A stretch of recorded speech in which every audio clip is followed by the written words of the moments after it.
Welcome, bald, pretty lady drones with the great legs to Geek Salad's retro movie reviews from Geek Salad Podcast. I'm Andy. And I'm Mike. And we are back together. Yeah. After a week's vacation, I am rested. And by rested, I mean I'm hot. I'm allergish. Fortunately, I didn't come back with COVID, so that's a good thing. But we are here. We are off now to the final frontier space, the final frontier. These are the voyages of Station Enterprise. I can't find my girdle. And we are here to kick off a month of Star Trek. We are going to start with one that our good friend M from Verbal Diorama touched upon about a month or so ago. And we were like, oh, we never did this one? As we talk about Star Trek, the motion picture. Mm-hmm. Indeed. 1979. Oh God, what a weird year 1979 was, especially considering that one of my favorite science fiction movies ever came out in 1979, and it ain't this one. Yeah, I believe it's the one that came 3 months before this. Yeah. Alien. It cost less to make and made more money. Yeah, it made $50 million more, and it cost literally a quarter of the budget. Oh I boy, bet that stuck in a few people at Paramount's craw. Yeah, mainly Michael Eisner and David and Jeffrey Katzenberg. So let me ask you, what was your introduction to this movie? I'm sure we rented it on VHS back in the day. Okay. I obviously did not see it in theaters because I was one. Right. So I did see it in theater, and it primarily is because I was such a huge Star Wars nerd. I needed something to touch that sweet tooth. And I don't think you were old enough to see Alien yet. No. So I had to see this one. And my dad took me to see it, and oh my God! So my dad's not a science fiction guy. And just doing it because I begged, because that's usually what ended up happening. It's kind of like, fine. He's not a science fiction guy. He must have not liked this one at all. Then. Oh my God. All right. So first of all, I cannot imagine that, 7-year-old me's embarrassment of having to try to figure out what the hell is going on in the first 10 minutes of this movie. Because just like the Star Wars Holiday Special, there was no English. There's no recognizable language. At least they gave us subtitles in this. I'm kind of surprised he didn't fall asleep during this movie as a 7-year-old. He did. I didn't fall asleep. My dad did. So he doesn't remember much of it. And then trying to explain to me, a 7-year-old, how boring that first part was. Like, okay. It's weird because there is actually prologue music. Yeah. To start this. Jerry Goldsmith. Yeah.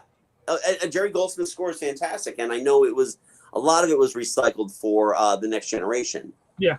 But it was weird. It was like you have just your interlude, your prologue music, and then you get into the credits, and then you get into.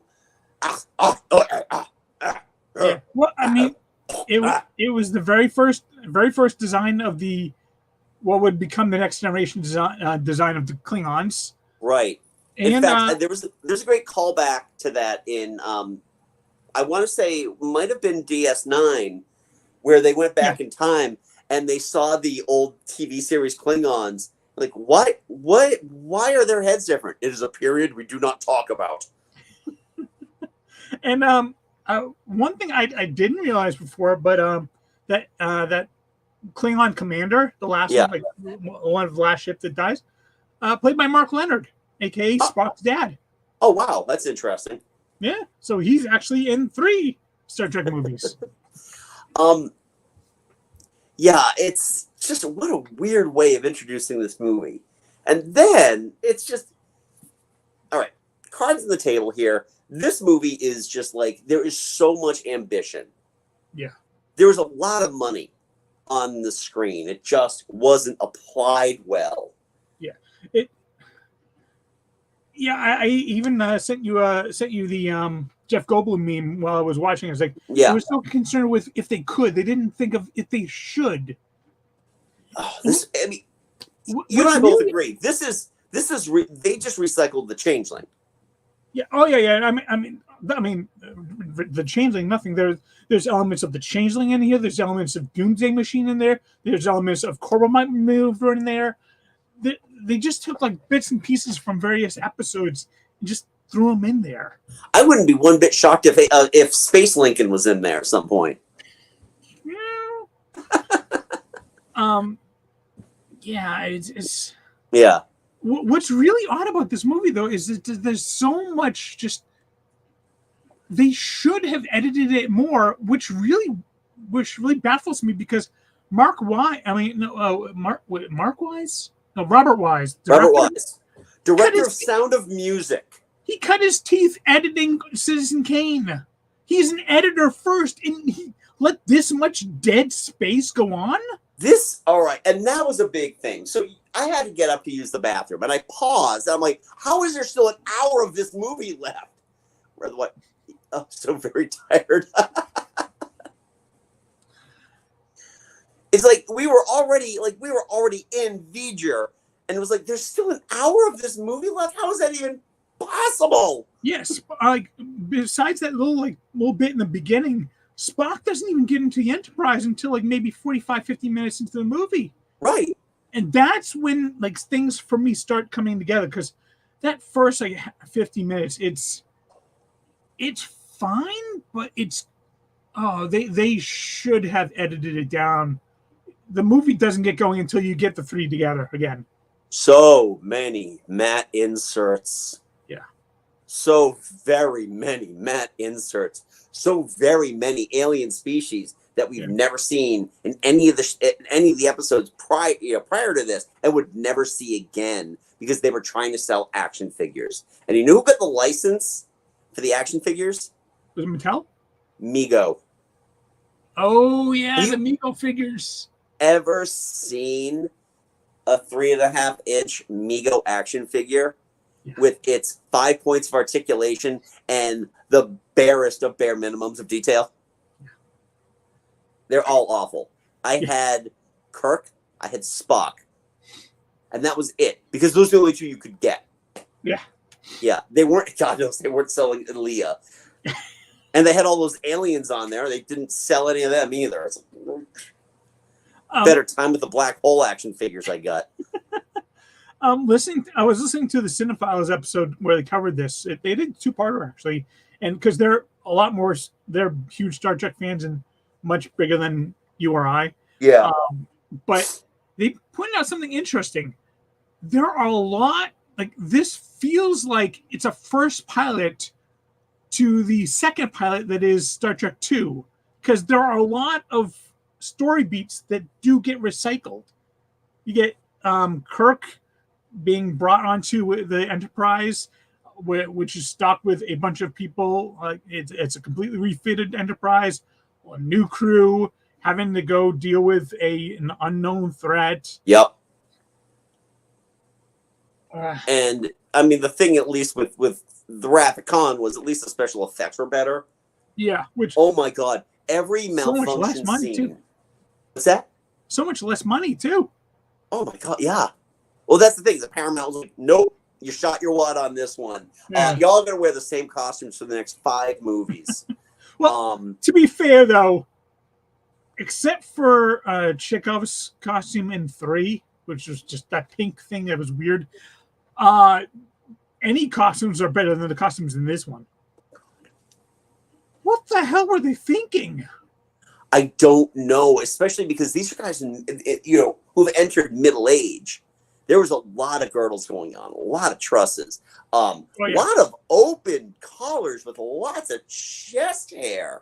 Dude, come on, DeForest, what's going on? When Bowens first comes onto the Enterprise, looking like a 70-year-old trying to act like a hippie, he had the gold chains going. He had the hair down to here. He also had that great beard, which would be funny if they just technology. Oh, we just tear the beards off now. The beard was the best thing about his outfit. Everything else was. What the hell? I don't get it. What the hell was this? Because, you know, I talked about the ambition that because they threw a lot of money at this. Yeah. The issue is that it doesn't look cohesive. Like a lot of the visual effects, and I understand that's also probably the restraints of the time, but it doesn't look cohesive. There are certain elements of the movie where it almost looks like, in order to get the shot composited, they had to blow the shots up. So there are some very, very grainy shots in what I was watching was a 4K version of this movie. It was Some of the effects I think hold up. Some of them don't. It's very kind of uneven. I felt like watching the ships fly was kind of cool. Watching the Enterprise embark from dry dock, that was cool until it went into warp speed and then made the thunder and lightning sounds. What the hell was that? He brought the thunder, man. Oh god. Those special effects when they were trying to get into warp and they're talking like this. Yeah, Kenner gets Star Wars, Migo got the motion picture, and Migo almost got Star Wars.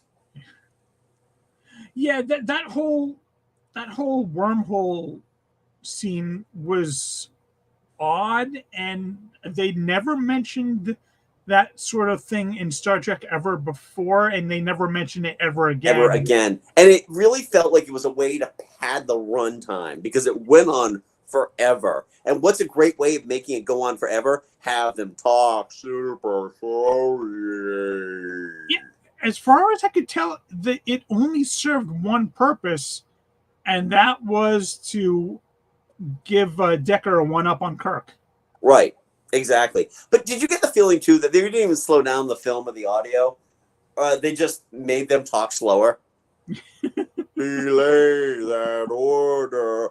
No.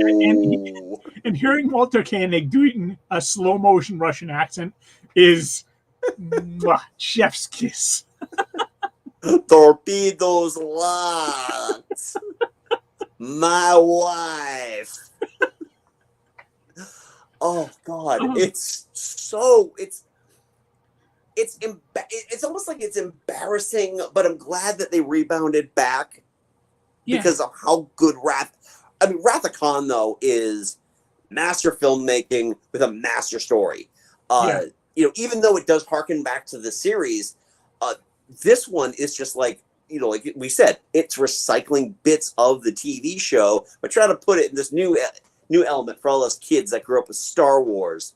I mean, honestly, watching the whole thing, it's been like maybe a year or two since I've seen it.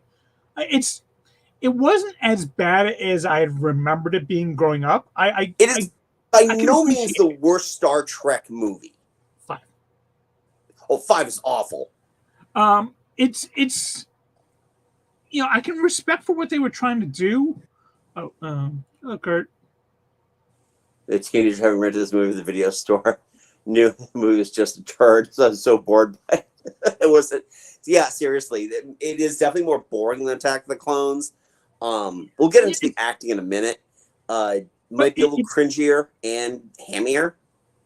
It felt though like they were like, if this had been like cut down to like maybe the length of an episode and a half and actually just kind of put on TV, it would have actually been a fairly decent, like, plus size Star Trek episode.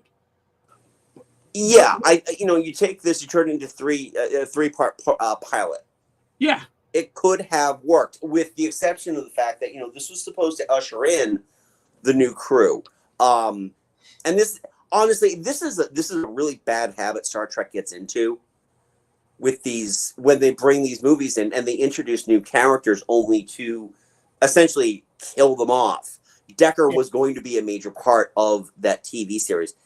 Ilya was going to be a major part of this series. And think about, like, you've seen First Contact, right? Before I spoil anything for you. Yeah. All right. Neil McDonough was supposed to be, like, moving in to be the next big cat crew member. And I don't know what it is because they're doing this in the movie. So they're getting cold feet. It's like, hey, this is going well. Maybe we'll make more movies. And, we gut everybody. And that was the thing about Decker. Well, one, it's kind of a good thing they didn't go along with that, considering what we know about Stephen Collins now. He already had one, well, at least one in the bag by the time he did this movie. Oh, damn. And about 2 or 3 years later, he had another one in the bag that he's admitted to. Yep. Yeah. And Persis Khambatta died like 20 years after this, so. Not even that. She died like. No, actually. 98. She died in 98. Yeah. But still. The thing is though, like his at the end, like I get why Decker did what he did, but it didn't feel like it was earned. Oh no! It really came out like if they'd put like some more scene, like taken away some of these special effects shots and actually given us more character scenes with him and maybe Ilea, like before and maybe even after she'd been, taken by the drone. It might have felt more earned, but here it was just like, I need this. Like, huh? Yeah. All right, and I couldn't. And I told you this. I couldn't shake the feeling I was watching Niles Crane. With his own Maris. Yeah, exactly. There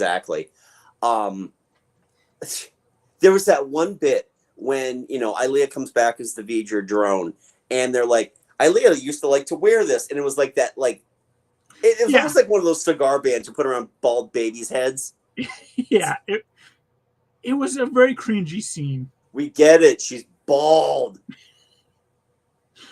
Apparently, she actually had to take out an insurance just in case because she was terrified her hair would not grow back. Yeah. Well, it grew back in time for Megaforce, so. And a mega weapon. War of the Lost World. Oh man, there's always going to be an NST throwback, isn't there? Yeah. And I mean, you know who I feel bad for? I feel bad for Nichelle Nichols. I feel bad for why can't I remember his name now? George Takei. Yeah. They did next to nothing in this movie. I mean, they gave Chekhov more to do than they did either of them. Well, I mean, they gave Chekhov a lot more to do in the next movie, but true. Yeah, and in this one, like, it was nice seeing all the cast members back, but why? This really was a Kirk, Spock, McCoy. Well, even McCoy was there, but like there were like a couple of scenes where he just like walk onto the bridge, look at V'ger, shake his head, then walk out. It's like, was it in the contract where he had to have more screen time because he didn't have any lines? Which I'm sure Shatner put the kibosh on that. It's like, no, I need more lines. Don't give him the forest. He could have more screen time as long as I talk. Apparently, both Shatner and Nimoy, they had a clause in their contract where if the shooting schedule of the movie went too long, they would get script approval. And guess what went too long? A Paramount picture that went over budget and didn't meet expectations? Get out of town. So now you had a script written by Alan Dean Foster that was probably rewritten by Gene Roddenberry and then had to be approved by both Shatner and Nimoy. I truly love the fact that after this came out, Paramount told Roddenberry to go fuck himself and then, go do something else. Look at Nicholas Meyer. Nicholas Meyer, he was a real screenwriter. Yeah. Understand story and pacing. Oh my God. All right. We got to get back to the pacing of this movie. Every scene in this movie takes too long to get through. Every scene. Yeah, it's great to look at the Enterprise in dry dock.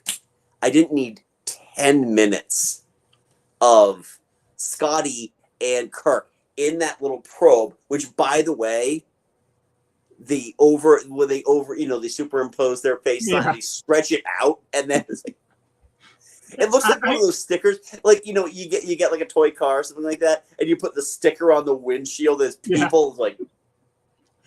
I timed it actually. I made notes of how that scene starts at 14 minutes 27 seconds. Okay. It ends at 19 minutes 7 seconds. It It's is a 5-minute. literally 4 minutes and 40 seconds of just, oh, look at Kirk looking at the Enterprise. Look at the Enterprise. Look at Kirk looking at the Enterprise. Look at the Enterprise. Look at Kirk looking at the Enterprise. I felt like I was watching, going back. Oh, wait. Still watching the intro. I was going to say, Mike, there is no conceivable way that scene was 15 minutes into the movie. No, it was. 14 minutes and 27 seconds. How? How is that possible? Because an hour had to have passed before that happened. What did Kurt say? I missed it. Always love those riffs. And going from another MST3K episode, Fire Maidens from Outer Space. I was like, cut to Kirk and Scotty looking at the Enterprise. Cut back to the Enterprise. It's flying into the Rye Dock. Cut back to Kirk and Scotty. They're still looking at the Enterprise. I just felt like I was watching that scene. It's like, and then, of course, there was the Enterprise flying through the Vidra cloud. That was about 10 minutes of just flying through the cloud. Yeah. I mean, at least with Spock, like, going out to, like, investigate, that at least had something interesting. And going through the Vidra anal. Yeah, oh my God. How many friggin' anuses and vulva are there in outer space? Seriously. It's like... I mean, this was 3 months after Alien. That's true. I wonder if Beaker got paid on the side. It's like he's flying through. There's this vulva, and it's almost like he has to just look up and go, "Oh no, that's Ilea. Never mind." And then he gets to a giant Ilea. Oh my God! It was cute to look at. Yeah. It was just kind of weird though. It's like you're in a spacesuit where you really can't move except for your hands. But I will say though that the scene immediately following the Spock's foray, in the med bay, when he actually just finally come to and starts laughing. Yeah, that is why you hired Nimoy, because that scene hinged on Nimoy's acting, and he killed it. Leonard Nimoy does not give a bad performance in any of these movies. No matter how crappy the dialogue is, no matter how bad their screenwriting is in any of these odd-numbered movies, he is the only one who is capable of understanding, here is the level I need to be at. I will be just a step above that. Yeah. Because I'm not a hack. Nimoy was just... He is... There's a reason why everybody loves Spock. Yes. Fantastic. And this is just the first part of our learning more about the Vulcans. And we will see more because we're going to be, no spoilers, but we're going to be reviewing another one of the Star Treks that involve a little bit of Vulcan time. 2, actually, if you really want to think about it. But we are, this is just... Man, this movie, this freaking movie. Oh my God. We do have to bring up one thing. And I remember this being like a thing on Twitter. I think it was like last year. It's like, what is the most terrifying, like, childhood ending moment you've ever seen in a PG movie? And people are throwing out like the stuff in Poltergeist and all that. I'm like, I put in the GIF of the transporters malfunctioning. And I'm like, this movie was rated G. Yeah. And our pod partner, Joe, was like, oh, the screams.